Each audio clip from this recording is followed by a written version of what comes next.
Welcome everyone. My name is Renato Mercado Osorio, and in this video, I will be discussing functional communication training.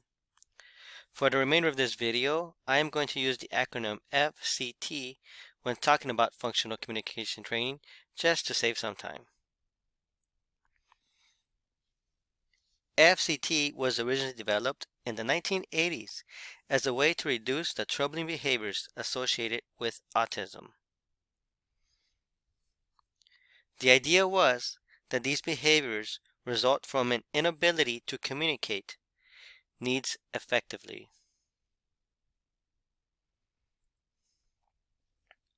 The definition of FCT is the process of teaching meaningful and functional communication in a natural way to children with autism spectrum disorder.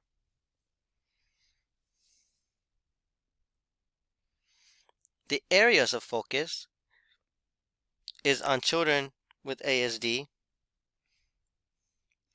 and it can be applied to every age, from preschool, middle school, and adulthood. But most experts would like to see that it starts as early as possible.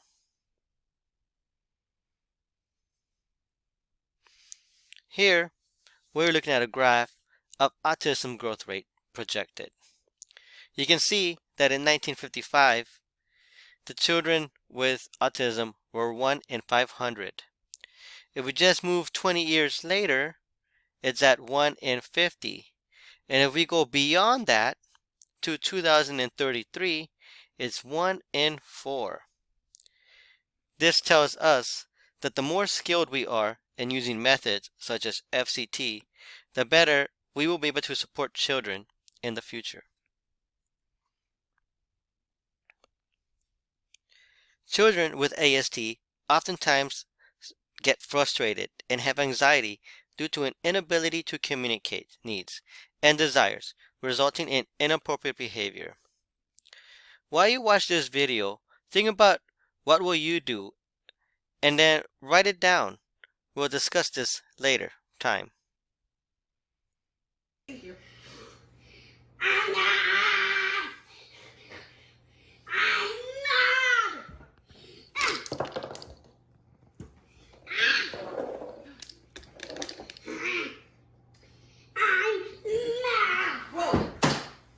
Liam, that's not cool, Liam. That's not cool at all. Liam, what does that get you? Where does that get you? Damaging your stuff, your own stuff. Liam, relax, Liam. Liam, calm down. Liam,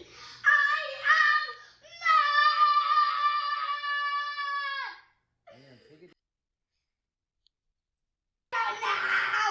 You don't know? So clearly he is mad.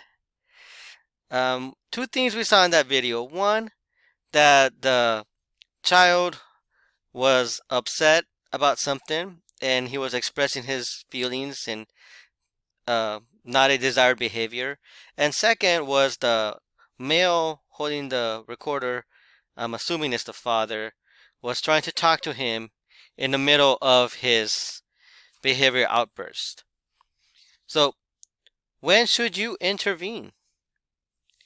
FCT is used to give children with ASD the ability to communicate in alternative ways by elevating much of the frustration that accompanies an inability to communicate. Let's watch this video and see if intervene happens at a good point. You don't know? Is yelling and screaming and throwing things, is that the best option for you? Yes! That's the best option for you? No! Then what is the best option for you? I don't know what Do you need a squeezy? Do you need a squeezy pad?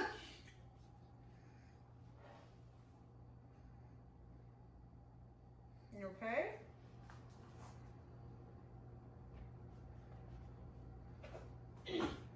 Still mad. What are my options? Take a deep breath. No, a deep breath. One deep breath. Count to 10. My Oh, boys. No, it's not. Count to 10. 8, 9, 10. Look around at what you did. No, I'm serious. Look around at what you did. Was this a good option? No.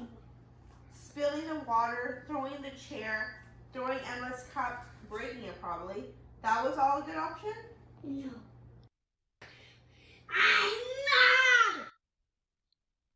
So right there, you can see that, I'm assuming it's the mother, noticed at point that he was calming down and intervened. Also showed how to count to 10, catch your breath, and then try to redirect on how to react better to when he is mad.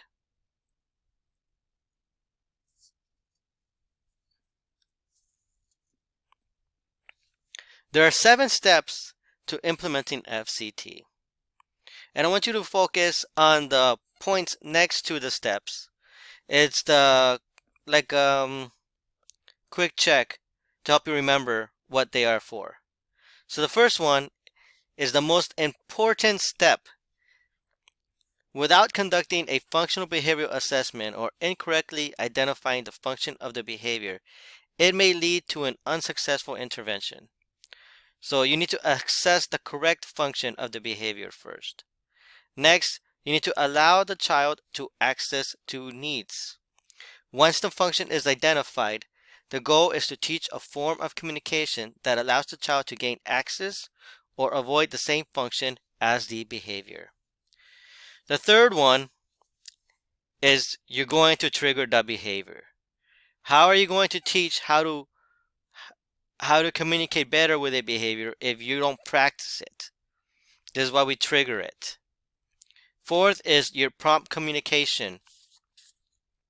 And this prompting is going to happen from least to most. And by mean least to most is going to be least intrusive. First gesture, then verbal, visual, model, partial physical, and full physical. Then you're going to use the least intrusive prompts. You're going to start to fade out. After multiple tries, the prompting should fade by using less intrusive prompts until the child reaches independence.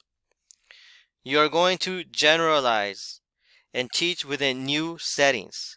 Once the child is independent, using the communication instead of the behavior is in a specific teaching situation.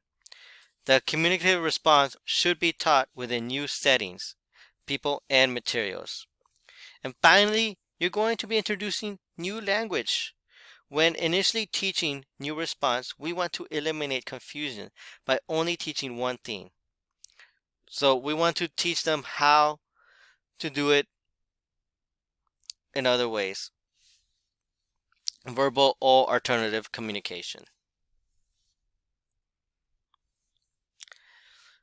If there is a weakness for FCT, it's going to be you, the person performing the FCT. FCT may result in the development of an undesired behavior chain if not implemented carefully. This means this is why step number 1 is the most important. Because you need to correctly identify the function of the behavior. The strengths of FCT, there are many. Reduce problem behavior, decrease frustration, effective with any age. But the one that I appreciate the most is that it can be taught to parents and teachers. This means that teachers in school will be using FCT and the parents at home can be using FCT, and this provides consistency for the child. I want to share this video on how to use FCT. In this video, we will explore how you can reduce challenging behaviors by teaching your child how to appropriately communicate their wants and needs in a functional way. This is referred to as Functional Communication Training, or FCT. Behavior is a form of communication, and there's a purpose, or a function, behind every behavior. To figure out the function of their behavior, it's important to understand possible reasons why they're frustrated. Maybe they want your attention, or they want access to an item, or they want to get out of doing something altogether. A good way to help your child is to teach an easy and appropriate way to signal their needs. But how do we figure out the best way to teach this? Let's look at some scenarios. Here's a child who's been presented with some work. She starts whining and pushes the work away. The adult ends up removing the task so her child can calm down. Let's look at why this child got upset in the ABC context. A stands for antecedent, or what happened right before the problem behavior. The adult presented work to her child. B is for the behavior of concern, the tantrum behavior. And C stands for consequence, or what happened immediately after the behavior. In this case, the adult removed the work. This child has now learned that she can get out of work by engaging in these tantrum behaviors. The reason or function of her behavior is to escape. A good approach is to encourage an easier and safer way to communicate her need for a break, whether it's verbal, signed, or handing over a picture card. Time to do work. Looks like you want a break. Oh, you asked for a break. You have a 2-minute break. After asking for a break, that's truly what she'll get. So now remove the work for 2 minutes. This alternative behavior still fulfills her need to escape, but it's communicated easily and appropriately. Be careful not to reward your child with a break activity. A break is simply the removal of a task for a brief period of time. The ultimate goal is that your child finishes the work and gets an even more rewarding break, such as a favorite show, a fun book, or an exciting toy. Now you get your toy. This same ABC breakdown can be helpful when considering other situations you may encounter. Here, your child notices that you're currently using the family iPad. She reaches for it and begins to whine and cry, and you hand it over because you know that's what she wants and it'll calm her down. Instead, encouraging her to say "my turn" You could say, my turn. Good is a much easier way for her to communicate rather than throwing a tantrum. Acknowledge her communication attempt and use a visual countdown to praise her calm and patient moments before you hand it over. The ultimate goal is for her to appropriately request and wait for the item she wants. iPad, your turn. Good job asking for it. And lastly, you're busy cleaning dishes and suddenly your child runs up and inappropriately hits you because she wants to show you something that interests her. You now have to stop what you're doing to look. A better alternative to this is to show that they can gently tap your arm with less force than before. Look. Look at this. Okay. The ultimate goal here is for them to appropriately wait for your attention, Oh, good job tapping me. I need a moment. rather than having to drop everything to honor their request. I'm finished. What do you want to show me? Look at this. That looks so cool. Wow, good job.